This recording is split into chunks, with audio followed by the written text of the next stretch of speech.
I could never sleep well in hotels. I guess that's somewhat of an understatement. I could never sleep well in general.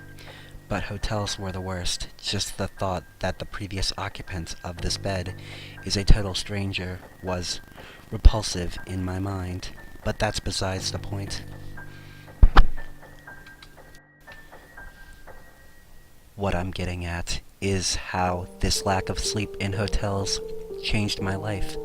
Christmas, we were spending Christmas in a shitty hotel and not with family. Great. Don't get me wrong, it's not like I didn't enjoy the all-you-can-eat buffet of soggy hash browns and grits for Christmas Eve dinner.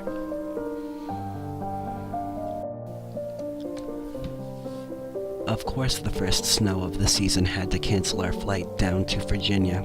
It was Christmas Eve, and I was trying to sleep in this bleach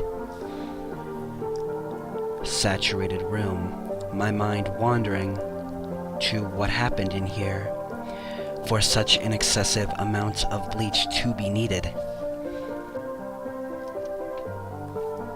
The room was nothing out of the ordinary. 2 beds, one for my dad and me, and another for my sister and mom. A bathroom, and a stained microwave that looked in need of a good dusting.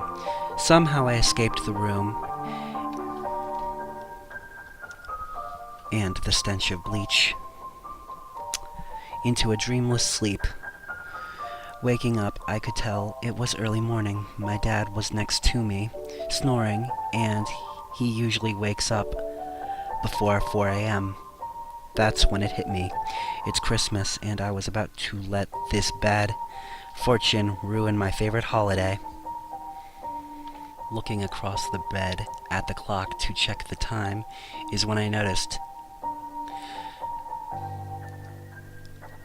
the silhouette of a man about 6'3" across the room staring at my mom, asleep, still half asleep and caught up in the moment. I couldn't help thinking of Santa Claus.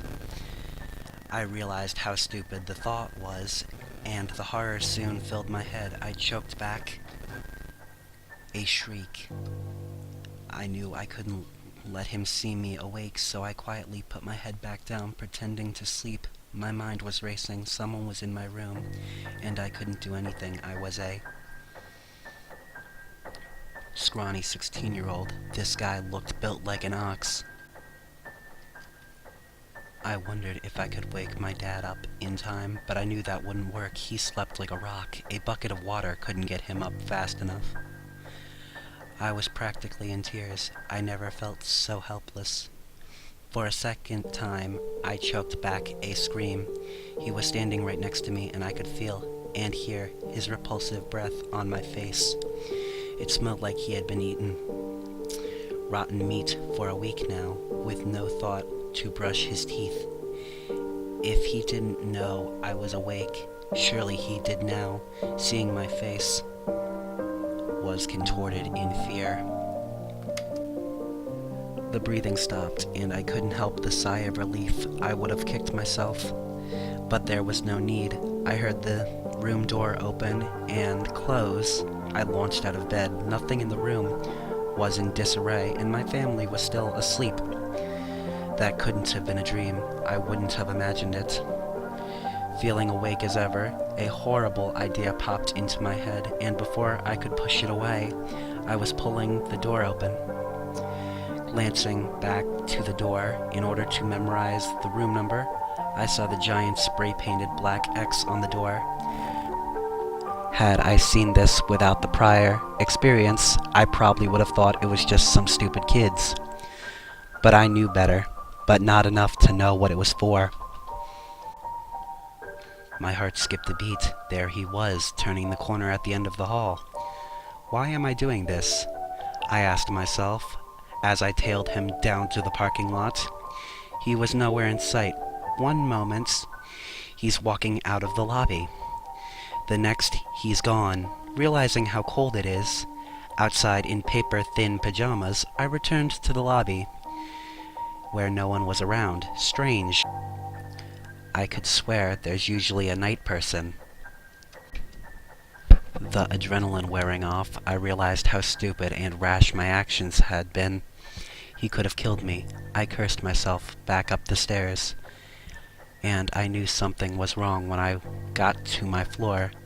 The door to my room was wide open. I hadn't left it that way, right? I walked inside, and after a quick search of the room, I determined it was safe, and my family was still asleep. I locked the door and got back into bed, though I didn't sleep for the rest of the night. I listened to my dad get up, and eventually my mom followed, but I still pretended to sleep. A few hours passed, and my parents got my sister and I up. We got into the car and made our way back to the airport. Digging through my bag to grab my iPod led to the finding of something that hadn't been in there the previous day. A note that simply held the 5 words I still think about to this day. I knew you were awake. It's now been 2 months since the hotel experience, and I'm still scared for my life, and it gets worse every day. That note I found wasn't the only one, and I still receive them.